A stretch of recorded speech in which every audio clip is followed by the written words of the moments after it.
عليكم السلام ورحمة الله. يا صلوات الله.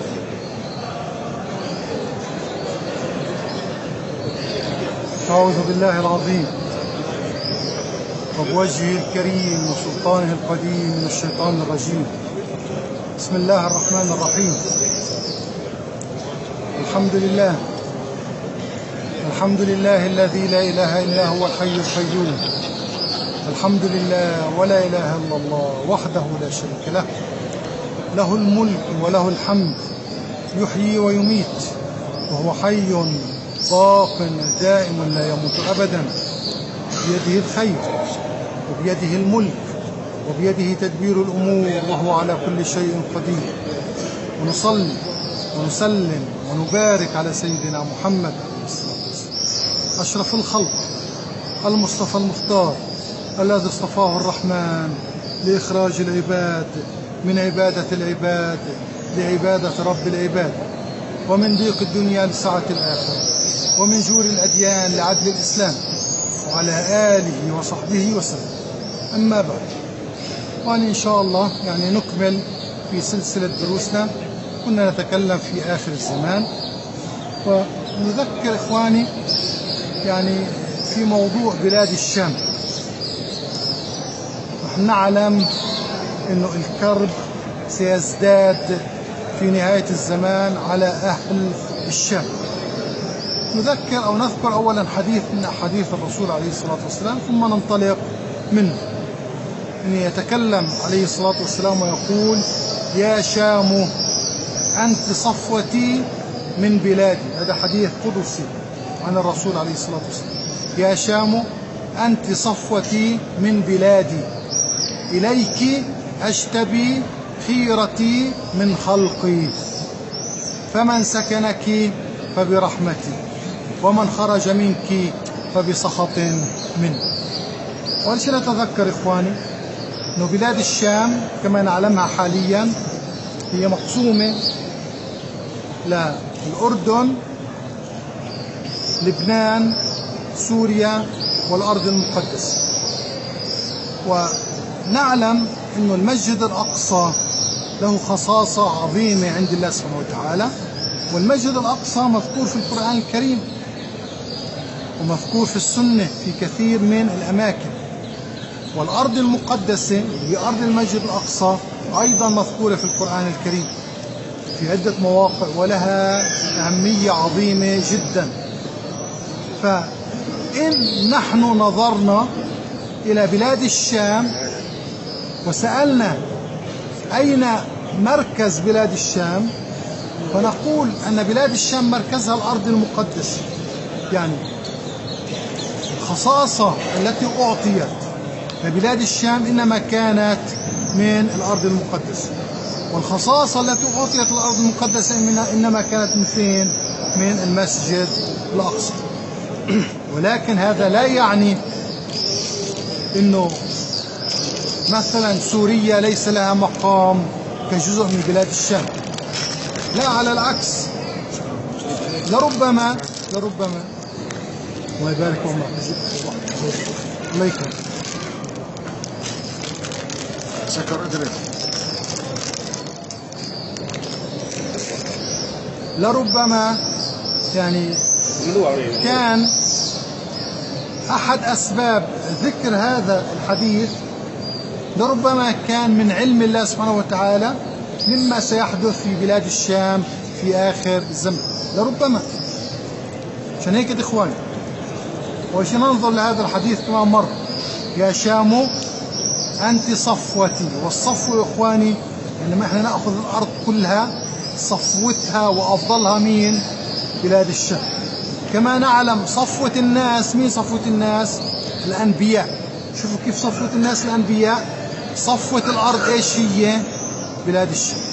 إليك إليك يا بلاد الشام أجتبي.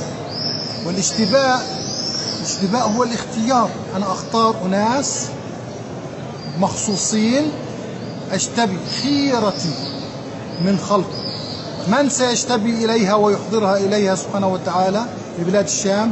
خيرة أهل الأرض في زمان. إليك أجتبي خيرتي منك. فمن سكنك، يعني اللي قادر أنه هو يسكنها ويعيش فيها، فبرحمة مني. فمن سكنك فبرحمة مني. نتذكر إخواني أن الرحمة مع السكن ذكرت بحق الجنة في حديث الرسول عليه الصلاة والسلام: لا يدخل أحدكم عمله الجنة. قالوا: ولا أنت يا رسول الله؟ قال: ولا أنا حتى يتغمدني الله برحمته. دخولنا إلى الجنة إنما يكون برحمة الله.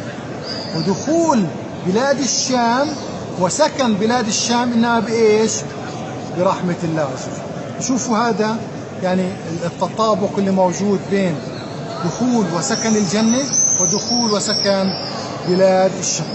ومن خرج منك، لأن نعلم إخواني إنه في ناس ما راح تستحمل الحياة الصعبة اللي راح تكون في بلاد الشام، وستخرج.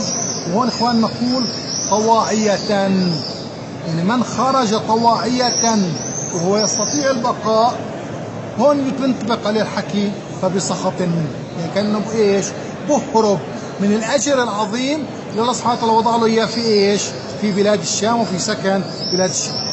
أما من أخرج قصرا يعني رغما عنه، احنا بنعرف إخوان لا يكلف الله نفسا إلا وسعها، هون بنقول هذا مضطر بحكم المضطر. أما اللي بيختار إنه يخرج فهو فر من هذا الثواب العظيم. ونعلم إخواني إنه بلاد الشام ستكون أرض الرباط في آخر الزمن، وبالأخص المسجد الأقصى.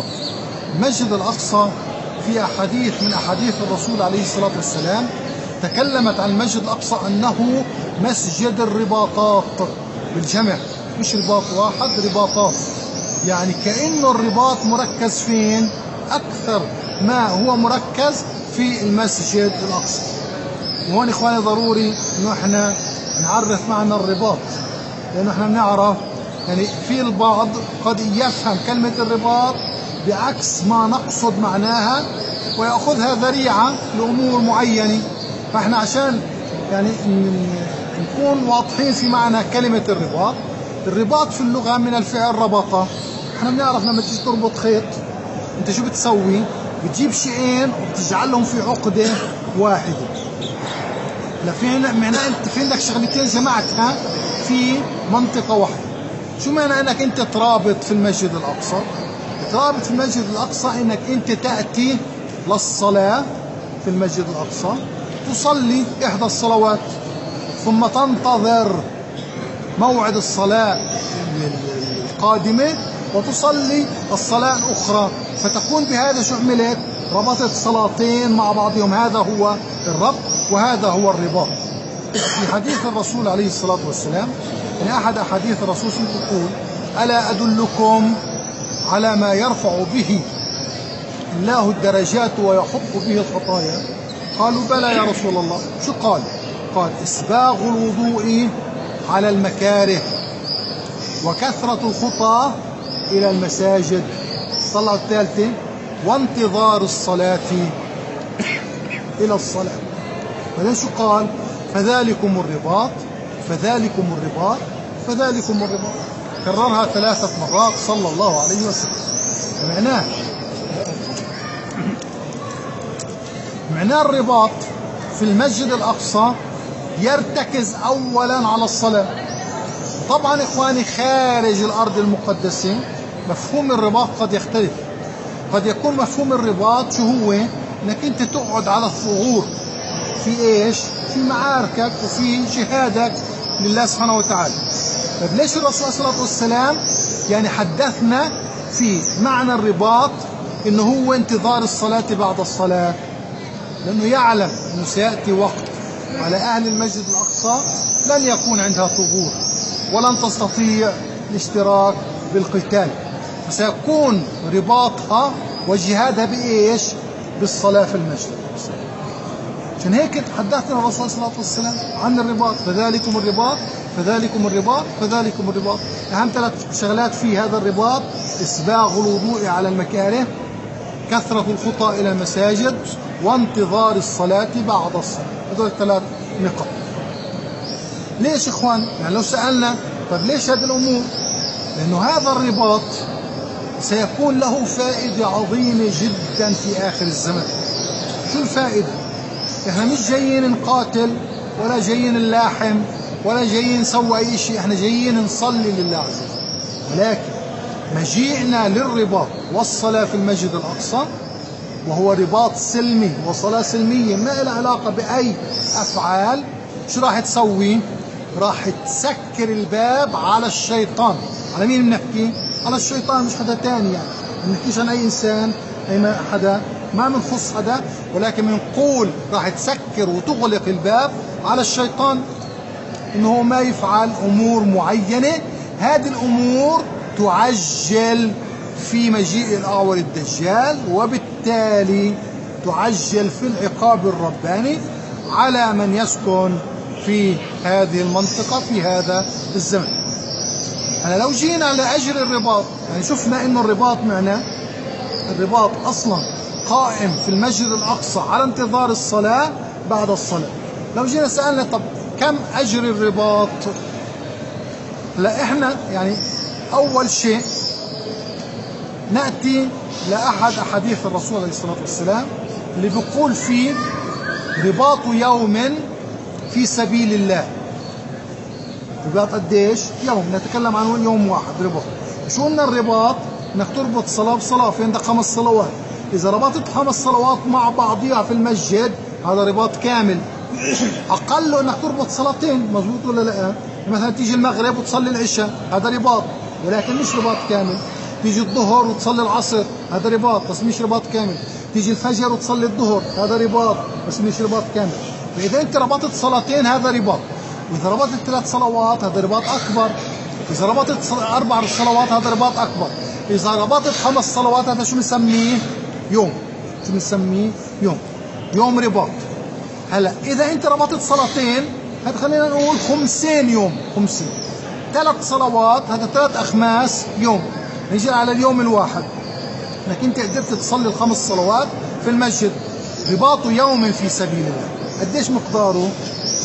خير، يعني افضل من صيام شهر وقيامه. اذا انت قدرت تربط 5 صلوات كامله في المسجد الاقصى، هذه افضل من قديش؟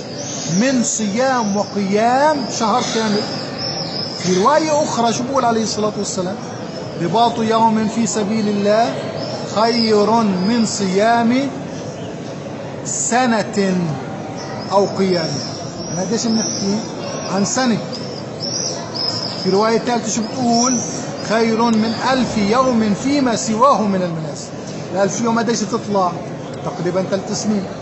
في رواية رابعة شو بقول عليه الصلاة والسلام؟ خير من الدنيا وما فيها. يعني أنت ترابط قديش؟ يوم واحد خير من الدنيا وما فيها. في رواية عن الرسول عليه الصلاة والسلام شو بقول عليه الصلاة والسلام؟ رباط شهر في سبيل الله. هلا احنا قديش بنحكي؟ عن شهر.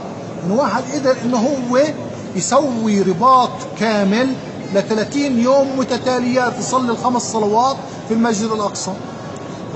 رباط شهر في سبيل الله خير من صيام دهر. وقديش الدهر اخوان؟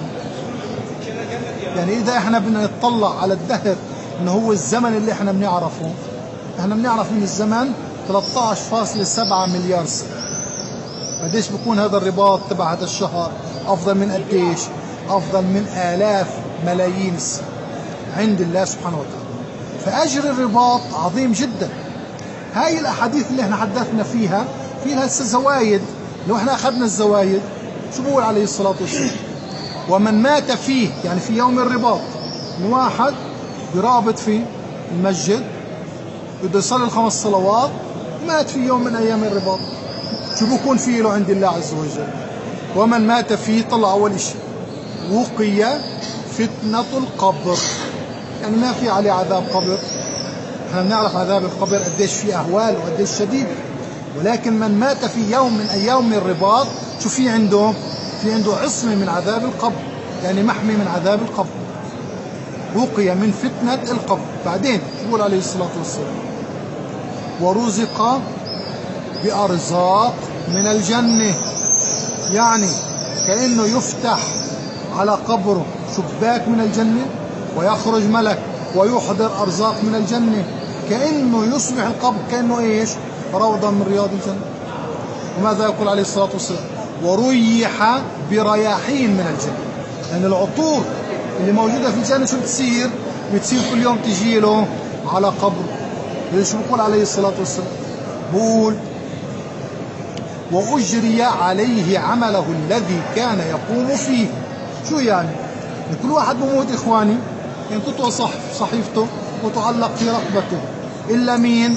إلا مجموعة من الناس، من ضمنها وبالأخص من ضمنها مين؟ هذا المرابط. هذا المرابط بتتم صحيفته مفتوحة ويأتي ملك مخصوص بياخذ آخر صفحة موجودة. شو كان في له آخر يوم؟ أعمال خير 1 2 3 4. شو بيسوي؟ كل يوم بكتب له إياهم في صفحة جديدة. لإمتى؟ وأجري عليه عمله الذي كان يقوم فيه، لحد ما يلاقي الله عز وجل، أو لحد ما تقوم الناس للحساب. بعدين شو بقول عليه الصلاة والسلام؟ يقول ونمي له عمله الذي كان يقوم فيه. هلا في الأولانية أجري عليه عمله، الثانية شو هي؟ نمي له عمله. شو الفرق بين هاي وبين هاي؟ نمي له عمله يعني بيجي ملك مش على آخر صفحة من صفحته من كتابه، لا، بياخذ كل الحسنات اللي في كتابه كلها.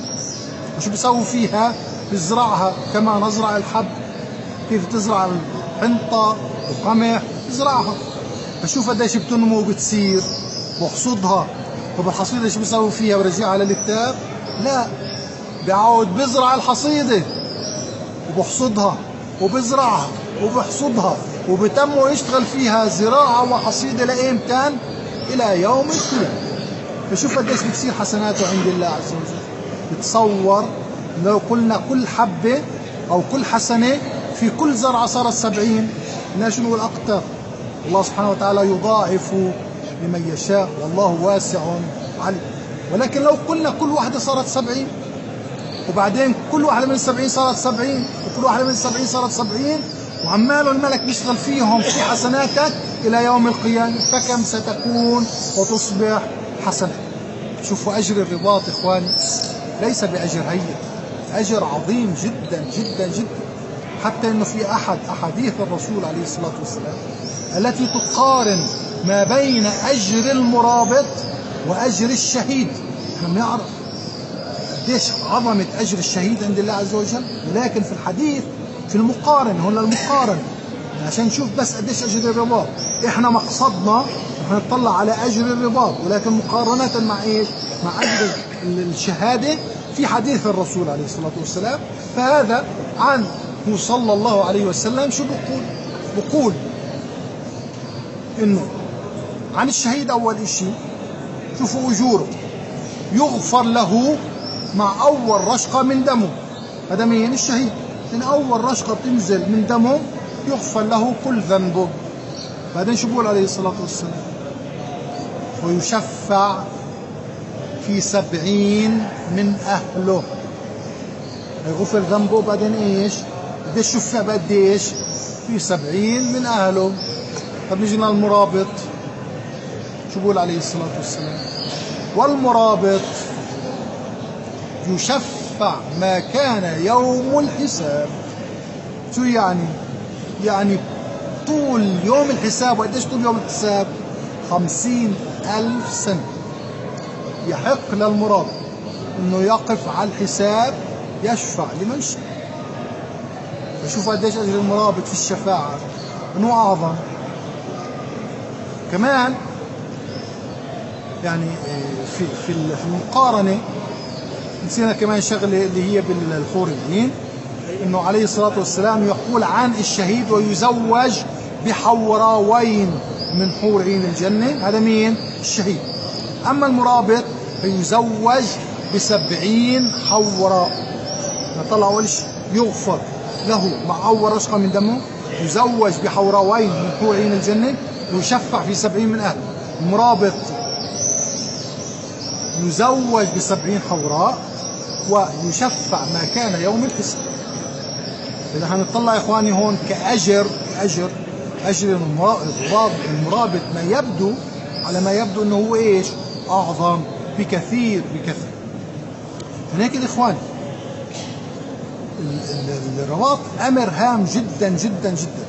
ولا ننسى إنه الرباط في المسجد الأقصى، لسه فيه له خصاصة أخرى، إنه الأعمال مفضولة في المسجد الأقصى يعني ما نعلمها، أقل القليل 250 ضعف. يعني في أحاديث 250، في أحاديث 500 ضعف، في أحاديث ب1000 ضعف، ولكن خلينا نقول أقل القليل 250 ضعف. يعني العمل في المسجد الأقصى ماله مفضول عن غيره من الأعمال ب250 ضعف. فشوف لما أنت تكون مرابط مش بأي مسجد، ولكن مرابط فين؟ في المسجد الأقصى، شوف قديش بكون في لك أجور عند الله سبحانه وتعالى. السلام. من هيك الإخوان اللي بدنا نذكره ننبه عليه إنه إحنا في إلنا أجر عظيم في هذا الرباط. لو سألنا ليش الله سبحانه وتعالى جعل هذا الأجر العظيم في الرباط في المسجد الأقصى، شو بنقول؟ لأنه هذا الرباط في المسجد الأقصى سيحقق مصلحة عظيمة في آخر الزمان. شو هي؟ وهي منع استدعاء الأعور الدجال. هذه هي الغاية الرئيسية. إن الله سبحانه وتعالى شو بده يمنع استدعاء، طبعا مش يمنع بمعنى الإجبار، ولكن بده يخلينا ويعطينا الإمكانية إنه احنا نأخذ الثواب في حدوث هذا المنع، الله سبحانه وتعالى يعطينا هذا الأجر العظيم. هلا احنا إخواني يعني لو سألنا أنفسنا، يعني في صلاتنا في المسجد الأقصى، احنا هلا في المسجد القبلي يعني نعتقد انه بوسع لتقريبا 5000 او 5500 شخص. هذا المصلى القبلي في 54 صف، كل صف بوسع تقريبا 100 انسان، تقريبا 5500 انسان بوسع هذا المصلى. هلا لو سألنا في صلواتنا عادة نترك يوم الجمعة في الصلوات العادية، هل يمتلئ هذا المصلى؟ شو بنقول؟ ما بيمتلئ في الصلوات العادية، ولا ربما بعض الصلوات كان فيها 3 أو 4 صفوف لا أكثر. لما تقول 4 صفوف يعني 400 شخص، 3 صفوف يعني 300 شخص. طب نيجي نحسبها يا إخواني من ناحية عددية عشان نشوف قديش إحنا مقصرين في الثواب اللي موجود في إيش؟ في الرباط. نيجي نحسبها من ناحية عددية. أول شيء نسأل هذا السؤال: كم إنسان يمتلك الهوية الزرقاء؟ ليش بقول الهوية الزرقاء؟ لأنه اللي بيمتلك الهوية الزرقاء بيقدر يوصل للمسجد الأقصى، ما في عنده مشكلة. ما بنحكي عن أهل الضفة ولا أهل غزة، نحكي عن الهوية الزرقاء. كم إنسان مسلم، كم مسلم يمتلك الهوية الزرقاء؟ بحسب الإحصائيات إخواني في تقريبا 1,600,000 أو 1,800,000 تقريبا، مليون آسف، 1,800,000 تقريبا، أو 1,600,000 خلينا نقول 1,600,000. طيب نيجي نقول 1,600,000 واحد يمتلكوا الهويات الزرقاء من الديانة الإسلامية اللي بيقدروا يجوا للمسجد الأقصى. نقول بدنا نطلب منهم هدول الأشخاص إنهم يتبرعوا بجزء من وقتهم للمسجد الأقصى. نسأل قديش منطق أنا أطلب منهم إنهم يتبرعوا من وقتهم؟ قديش قلت أخو عبد الله؟ 10%. 10% كل يوم. أنا لو قلنا 10% يعني أنت بتفترض إنه قديش لازم يجي كل يوم؟ يجي 140,000. 140 أو 160,000 يوميا. 160,000. طيب لو خلينا نيجي إحنا نصغر شوي، بدناش نكتر. شو نقول؟ نقول يوم في الشهر. 16. نقول يوم في الشهر، بدناش نبعدها. يوم في الشهر صعب ولا مش صعب؟ سهل. يوم في الشهر المفروض انه سهل. نقي لك يوم من ال30 يوم، قول في هذا اليوم مثلا بدي ب15 الشهر انا اخليه للاقصى، او ب17 الشهر انا بدي اخليه للاقصى. يعني انت لما تقول 1/30 يعني تقريبا 3% من وقتك، مش 10%، 3%. لما تقول 3% قديش بنوصل؟ لقديش؟ حوالي 55,000. 55، خلينا نقول 60,000. 60,000 بني آدم لو تبرعنا في قديش؟ في يوم واحد من كل شهر 60,000. طب لو هذا فعليا حاصل إخوان، نقول قديش؟ 60,000. قديش قلنا هذا المصلى الكلي بوسع؟ 5500. هذا اللي قلناه مزبوط. يعني شو بصير في عنا؟ الأقصى كله مع الشجر. لا، الأقصى كله لو بدنا احنا نحسبه في عندك 144 دنم. يعني لما تقول 144 دنم يعني 144,000 متر. خلينا نقول في المتر المربع بدنا نحط 2. مظبوط. قديش بيطلع في عندك؟ هي 288,000. يعني خلينا نقول المسجد الأقصى بوسع 300,000. فينا نقول لما أنت تحكي على 60,000 من ال 300,000 لسه في وسع. بس لما تقول 60,000 واحد يكون متواجد فيها يوميا، شو معنى؟ هل يكون في إمكانية للحذف اللي سماهم الرسول صلى الله عليه وسلم الحذف، اللي هم الشياطين المخفيين مش المرئيين، انهم يدخلوا بيناتنا؟ يصير صعب. فما بالكم الشياطين المرئيين للعين. هذا الفكرة. طيب نيجي نحسب كمان حساب. هذا احنا تكلمنا بس على مين؟ على حملة الهوية الزرقاء.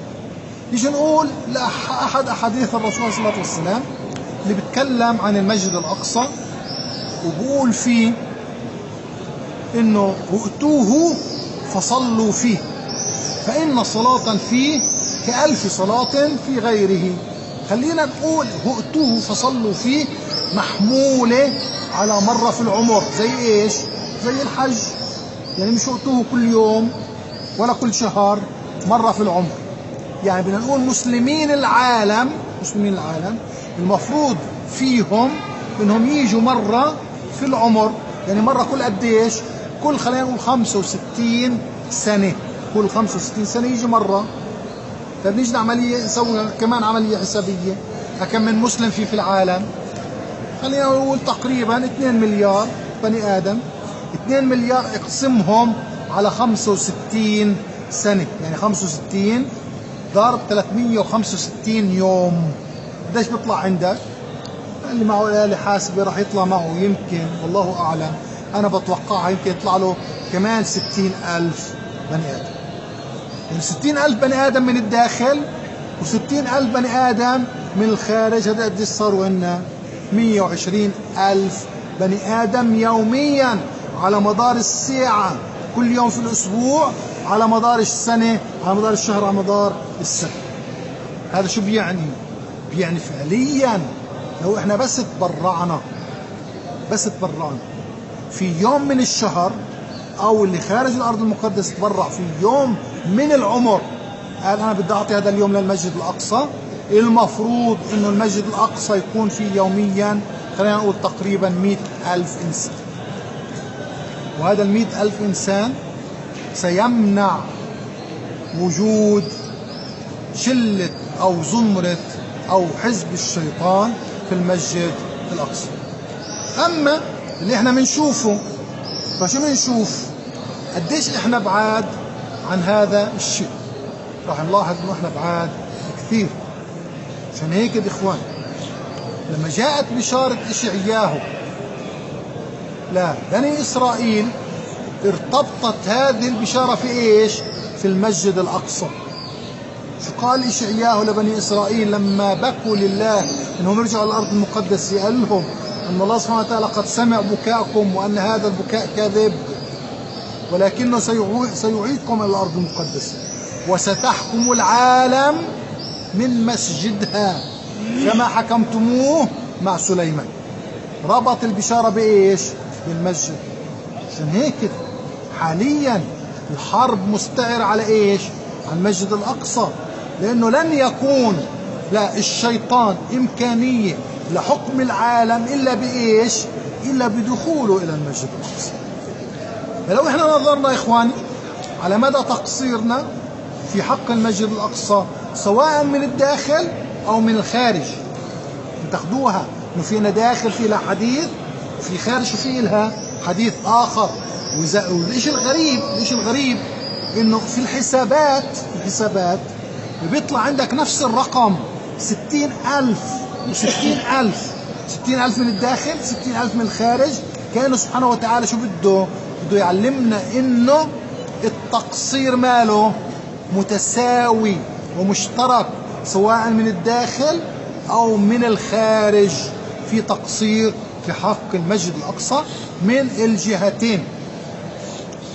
عشان هيك يا إخوان أحداث آخر الزمان مرتبطة بالرباط، والرباط سيمنع خروج الأعوج، والتقصير في الرباط المسجد الأقصى سيكون سبب في ظهور الأعور الدجال. يعني لما يشوف سبحانه وتعالى إنه إحنا حتى الأفراد، يعني إحنا تكلمنا في سلسلتنا لحد هلا، تكلمنا عن مشاكل الحكام والزعماء والعمالة كلها، وقلنا إنه إحنا وصلنا لمرحلة لا نجد فيها حاكم يتقي الله سبحانه وتعالى، كلهم باعوا أنفسهم للشيطان. العمال نتكلم على الشق الثاني، الأفراد، في تقصيرنا كأفراد مش كزعماء وملوك، في تقصيرنا كأفراد أيضا نحن مقصرين في حق المسجد الأقصى. فلما يجتمع التقصير من الحاكم والمحكوم، يعني يأتي أمر الله سبحانه وتعالى: وما أصابكم من مصيبة فبما كسبت أيديكم ويعفو عن كثير. فإحنا مقصرين في حق المسجد الأقصى، وتقصيرنا في حق المسجد الأقصى من الداخل ومن الخارج أحد أسباب حلول آخر الزمان. ولو إحنا ما قصرنا، بكل بساطة نتذكر يعني القاعدة اللي الله سبحانه وتعالى وضع لنا إياها في القرآن الكريم: ولئن شكرتم لأزيدنكم. لو إحنا بنشكر نعمة الله سبحانه وتعالى اللي وضع لنا إياها في ثواب وفي وجودنا في رباطنا في المسجد الأقصى، لو تمينا نشكرها الشكر الصحيح ما انسحبت منا. ولكن انسحابها منا شو بدل؟ على انه احنا ما شكرناها لهذه النعمة، يعني قصرنا في هذه النعمة. وايضا اخوان نتذكر قوله سبحانه وتعالى، كيف انه سبحانه وتعالى ربط لنا ميراث الارض وبقائها بين ايدينا فينا احنا انفسنا. يعني في الايه رقم 105 من سورة الانبياء ماذا يقول سبحانه وتعالى؟ ولقد كتبنا في الزبور من بعد الذكر أن الأرض، مين اللي بيرثها؟ يرثها عبادي الصالحون. فلو احنا كنا صالحين فعليا كان الميراث بين أيدينا، ولكن خروجنا عن سكة الصلاح شو أدى إلى فقداننا لميراث الأرض المقدسة. طبعا إخواني لا شك إن الشيطان لعب لعبته خلال 2000 سنة حتى أنه يخرجنا من سكة الصلاة، ولكن لا يمكن أن نعلق كل أخطائنا للشيطان. في النهاية الشيطان قدرته بإيش؟ بالوسواس. إن كيد الشيطان كان ضعيفا. فإذا هو وسوس لي وأنا رخيت داني له، فأنا قبلت وسواسه، فأنا أؤثم إني أنا قبلت إني أنا أرد على هذا الوسواس. ولكن لو فعليا هو وسوس لي وأنا ما رديتش عليه، هل يستطيع الشيطان أن يفعل شيء؟ ولا أي شيء. عشان هيك الإخوة يعني نقول لا زال أمامنا، لا نعلم، فترة معينة من الزمن. هاي الفترة المعينة يعني حسب اعتقاداتنا سيأتي بعدها آخر الزمان وأحداث آخر الزمان، ولكن كل يوم من هذه الأيام يصبح عزيز ومهم. ليش؟ لأنه هذه فرصتك في الثواب، إذا أنت رابطت في هاي الأيام الباقية المتبقية للرباط، شو معناه؟ أخذت الثواب. بس إذا أنت هتلت وضيعتها، شو ضيعت؟ ضيعت على حالك الثواب.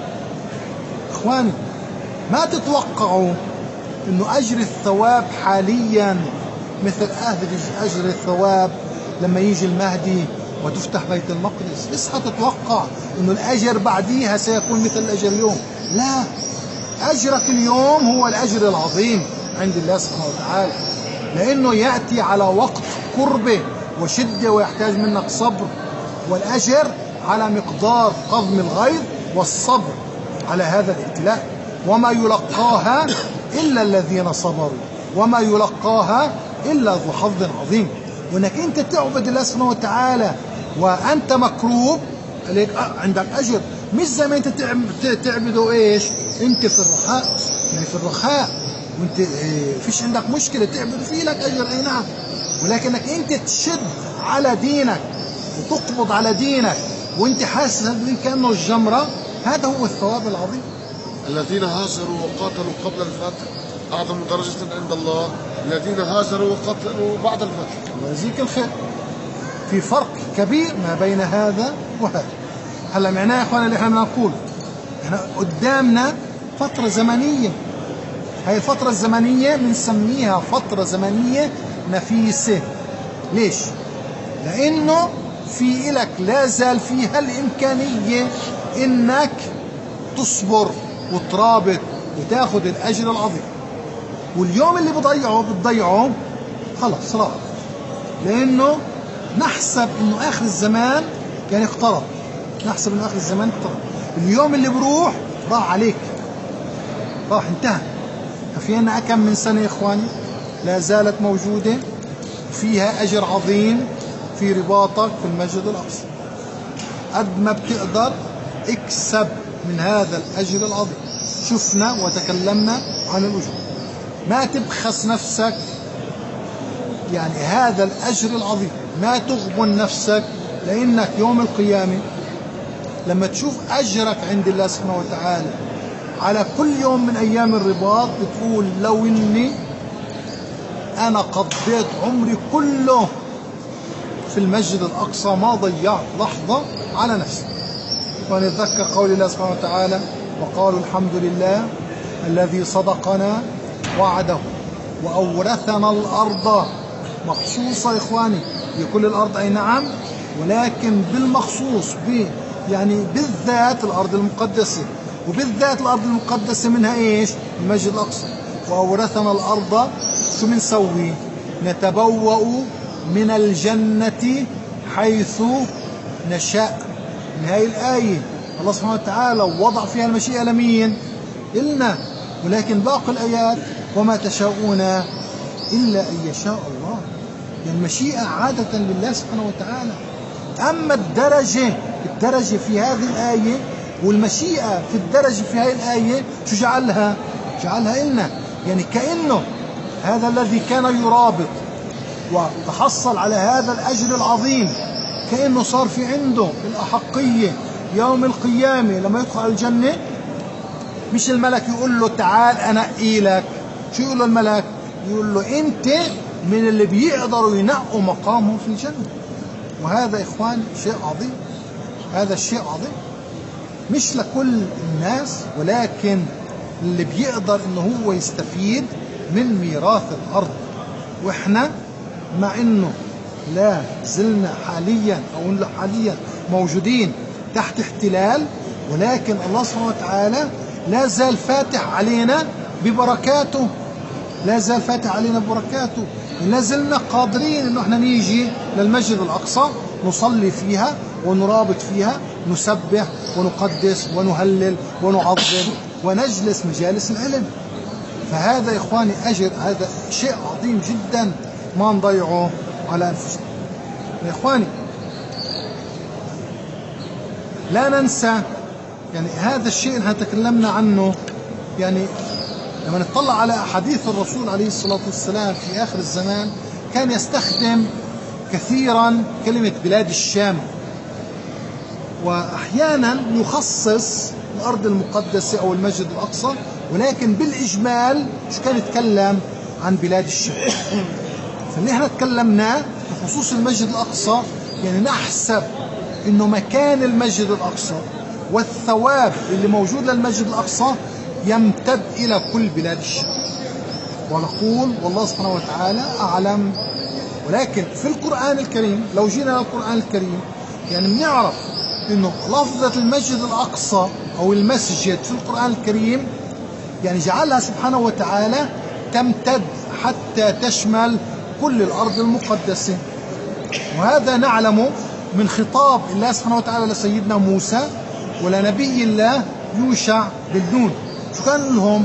ادخلوا الباب سجدا، ادخلوا الباب سجدا. شوفوا، ادخلوا الباب، بعدين بتيجي كلمة سجدا. لكلمة سجدا شو يعني؟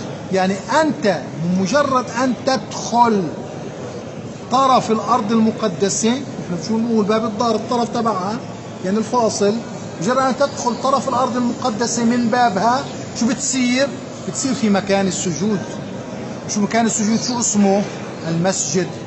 فتصبح انه من سيناء الى نهر الاردن اللي هي كل الارض المقدسه تصبح بالتعريف القراني هي ارض المسجد الاقصى. من هنا ارض المسجد الاقصى تمتد الى كل الارض المقدسه. اما كبنيان المسجد الاقصى اللي بنعرفهم حاليا هم 144 دنم. ولكن كثواب، طلع في عنا مجموعه من المصطلحات، انتبهوا. اول شيء ارض المسجد الاقصى شو هي؟ الارض المقدسه. بنيان المسجد الاقصى شو هو؟ 144 دنم. ثواب الرباط في المسجد الاقصى شو هو؟ كل بلاد الشام. كل بلاد الشام، يعني الثواب اللي موجود لاي انسان موجود في كل بلاد الشام نحسبه انه نفس الثواب اللي موجود فين؟ في بنيان المسجد الاقصى، لانه احاديث الرسول عليه الصلاه والسلام دائما كانت تربط المسجد الاقصى والارض المقدسه بكلمه الشام. وايضا في قول الله سبحانه وتعالى الذي باركنا حوله، فتصبح كل بلاد الشام ان شاء الله لها نفس هذا الاجر. من هون اخواني ننبه كمان على نقطه، ولو سالنا سيدنا عيسى عليه الصلاه والسلام اين سيهبط؟ في المناره البيضاء، مضبوط ولا لا؟ في منطقه البلاد يعني في سوريا عند المناره البيضاء. طيب ليش ما هبطش للمسجد الاقصى؟ احنا بنعرف ان المسجد الاقصى هي مفتاح الحل. المسجد الاقصى مفتاح الحل، يعني لن تتحرر الامه الا بتحرر ايش؟ المسجد الاقصى. لن تتحرر الامه الا بتحرر المسجد الاقصى.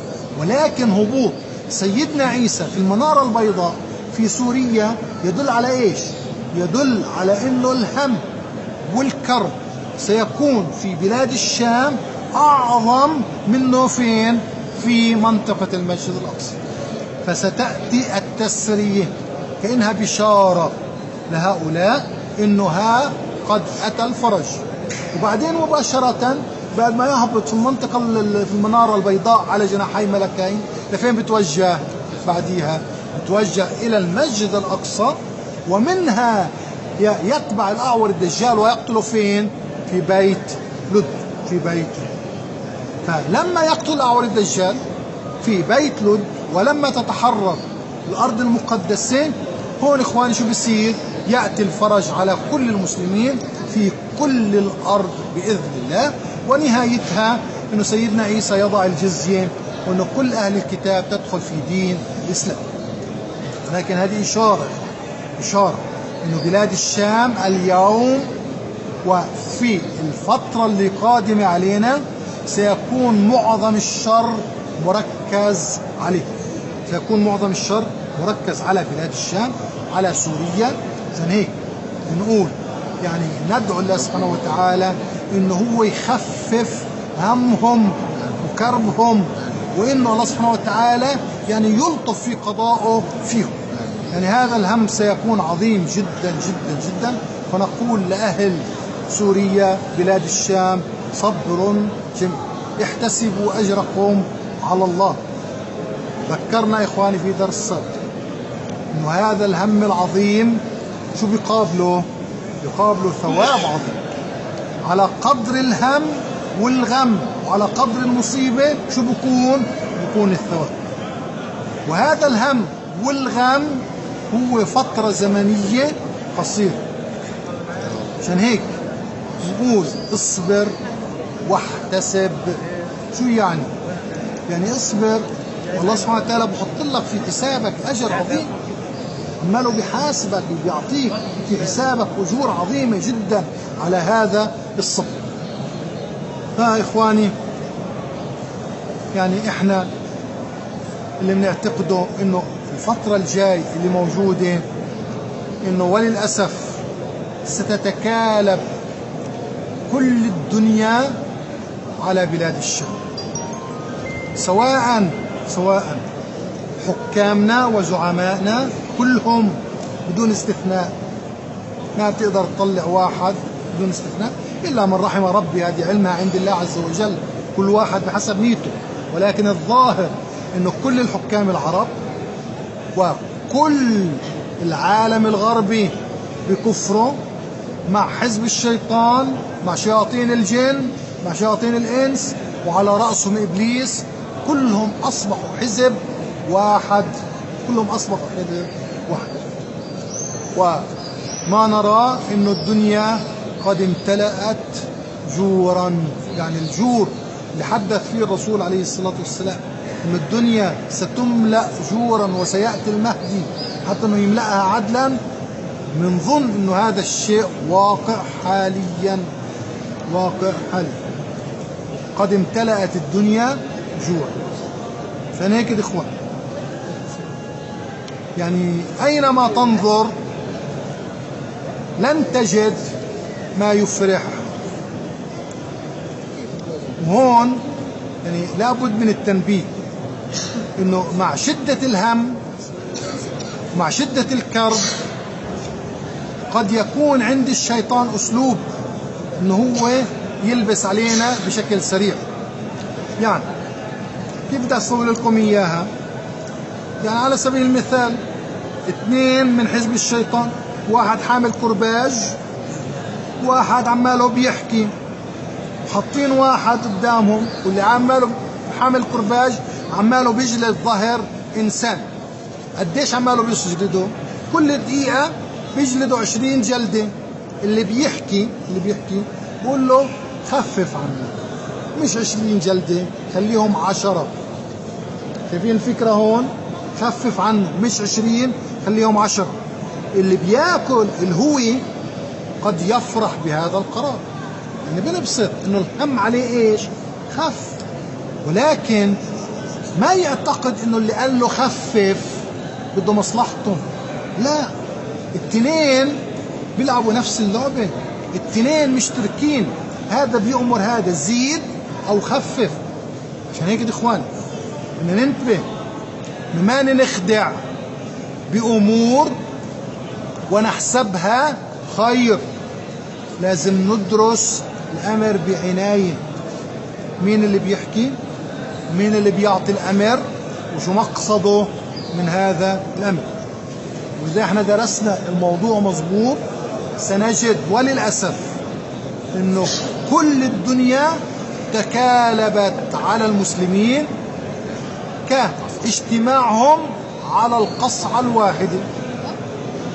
احنا في هم عظيم في آخر الزمان، وللأسف يعني الأبواب كلها عمالها تغلق، ولن نجد إلا باب الله عز وجل.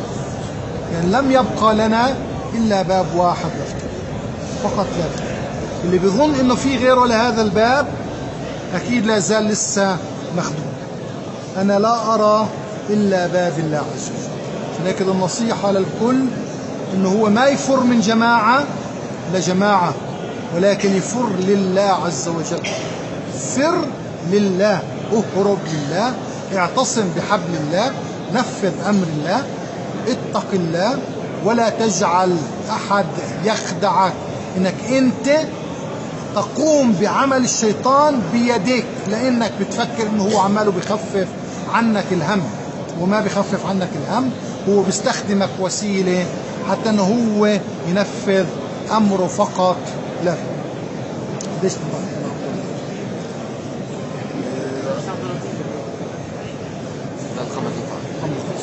ندعو الله سبحانه وتعالى ونقول: اللهم اهدنا فيمن هديت، وعافنا فيمن عافيت، وتولنا فيمن توليت، وقنا شر ما قضيت، إنك تقضي بالحق سبحانك ولا يقضى عليك، إنه لا يعز من عاديت ولا يذل من واليت، تباركت ربنا وتعاليت.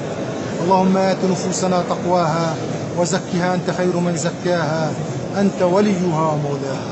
اللهم علمنا ما ينفعنا وانفعنا بما علمتنا. اللهم أرنا الحق حقا وارزقنا اتباعه، وأرنا الباطل باطلا وارزقنا اجتنابه. اللهم ارحمنا فإنك بنا راحم، ولا تعذبنا يا مولانا فإنك علينا قادر، والطف بنا بما جرت به المقادير. اللهم انصر أقصانا وشاف جرحانا ومرضانا، واطلق سراح أسرانا، وانصرنا على من عادانا. اللهم إنا نسألك الجنة وما قرب إليها من قول أو عمل، ونعوذ بك من النار وما قرب إليها من قول أو عمل. وآخر دعواهم الحمد لله رب العالمين، وصلى الله على سيدنا محمد وعلى آله وصحبه وسلم. الله يجزيك خير. بكره سيدي خالتهم برضو إن شاء الله يرضى عنك ويجزيك الخير إن شاء الله. لا إله إلا